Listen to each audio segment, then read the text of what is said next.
Hey guys, welcome back to the channel, Ashley's Heartfelt Stories. I hope you guys are doing well. Thank you so much for watching.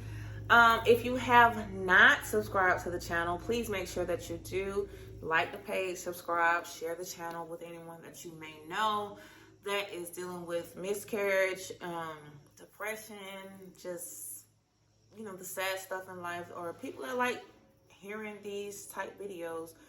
Whoever you know, just share the channel with them. If you are new here, hi, I'm Ashley.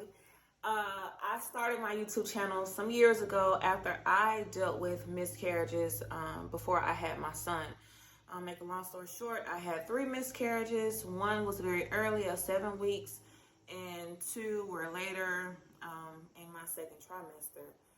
And the purpose of me starting this channel was, one, because I was looking for answers and I needed help coping with the fact that I had a miscarriage, and also I just wanted to know, or see if other women had went on to have healthy pregnancies after they lost their children.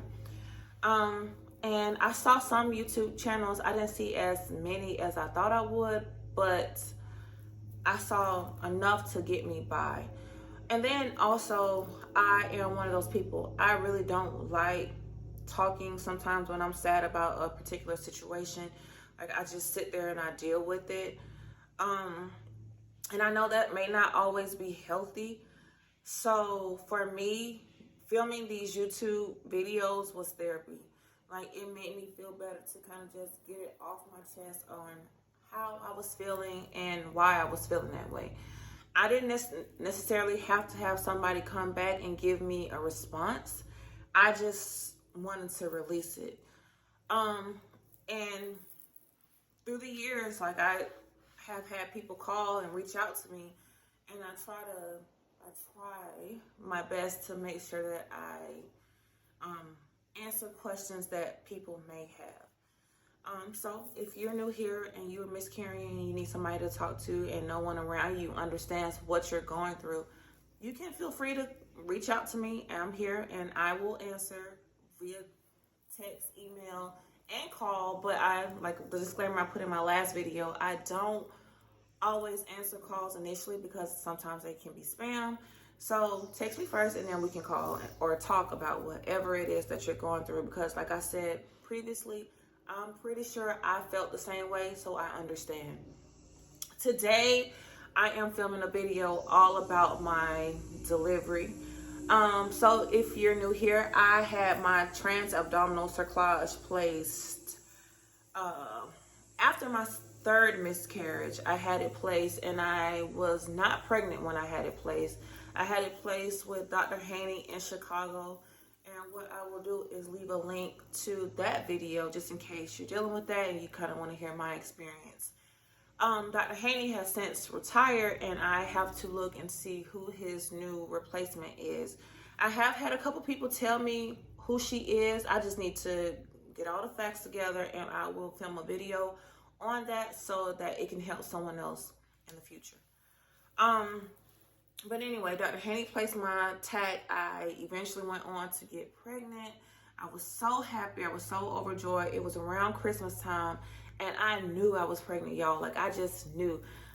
I knew I was pregnant. Like, I felt it. I was happy. And, yeah, after you've been through so much and then you have your TAC placed, I kind of felt like it was like reassurance for me, like it wasn't going to happen again. Not to say that throughout the entire pregnancy, I was very jittery and nervous and kind of sitting on eggshells, but I kind of just had the reassurance that I was not going to go into premature labor. And I didn't. That TAC held me the entire pregnancy, y'all. I was 39 weeks and my doctors were still like, wow, your TAC looks great. The day of delivery, like I said, I was 39 weeks when I delivered my son. And that's kind of where they wanted me to be, was 39 weeks. I didn't have to go to 40. I was okay with that because I was just like, I want him here. Y'all know all the horror stories about, I don't even want to talk about it. Y'all know the horror stories that we hear. And I just wanted him to be here. So I was okay with 39 weeks. I went to the doctor that day when I was supposed to be having my son. I was happy. I was overjoyed. It was a Monday. I was happy. I got up. I was still nesting. I had washed clothes. Right before I left the house, I had put a load to dry, and I drove. I'm in the Atlanta area. What was supposed to take me a 45-minute drive ended up taking me an hour and a half. But if you're from Atlanta, you know the traffic is terrible. Anyway, I made it to the hospital safely. I was about 30 minutes late. So they got me in. They started having me fill out all the paperwork that I needed to do. The legal stuff, the legal paperwork. If you have to have a blood transfusion, if you need this, if you need that. They have you fill all of that out. So I filled out all that paperwork, signed off on it, and then they kind of gave me the process because I did have a TAC that I was going to have a C-section. I already knew that, so I was prepared, and they just told me that I was going to have an epidural. I needed to be very still when I was having it. I met the anesthesiologist that was going to be doing it. He kind of prepped me for all that stuff. I went, changed clothes. I'm going to put some pictures right now so you guys can see me before I had my son.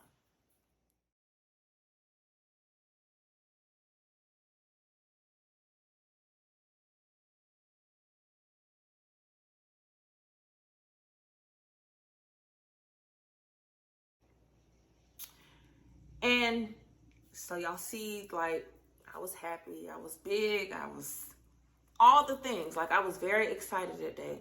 So once I changed clothes and I got my epidural, I was not afraid of having it. I was ready, y'all. I was ready to get it because I was ready to have my son.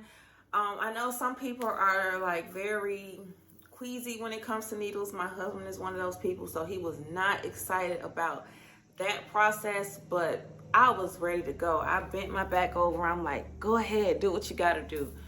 And after that, they wheeled me to the back, and this is where things kind of got crazy. So they wheeled me to the back. They told me the process again of I should not feel anything from the waist down. Up I would, and they had a sheet over so that me or my husband could not see the bottom half, but that I shouldn't feel anything. I may feel pressure, but I wouldn't feel pain.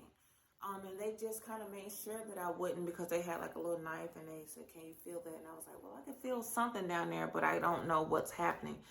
And they was like, okay, so it worked. This is what you should be feeling. So I was aware that, you know, something was going on down there. Like, I felt them moving stuff around, but I didn't know, I didn't feel pain, if that makes sense.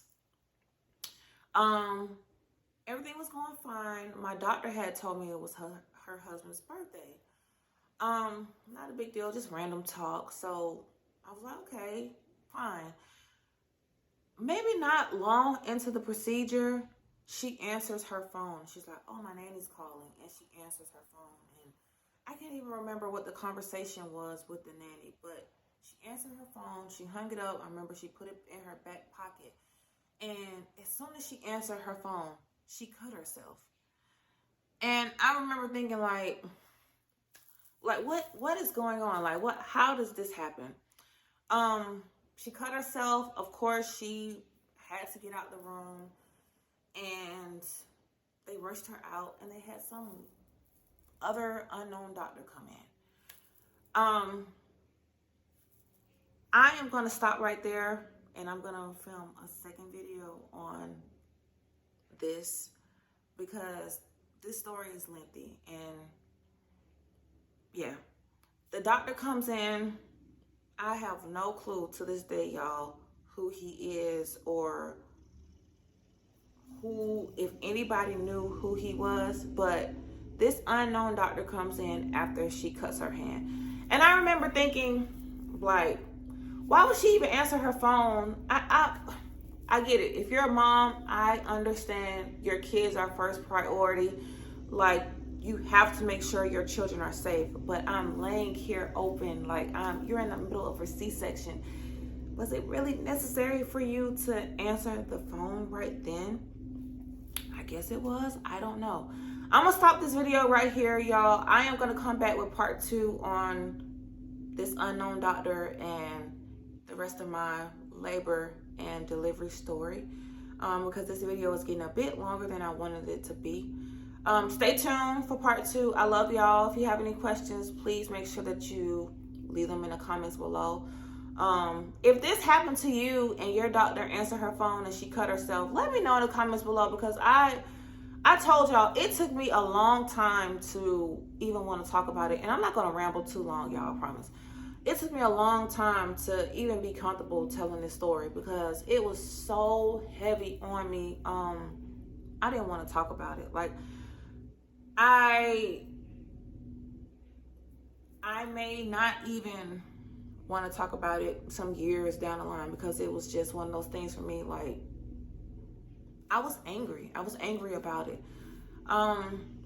So yeah, part 2 is coming very soon. I'm gonna tell you about that. Okay, thank y'all for watching. I love y'all, and we'll be back with another one. Bye.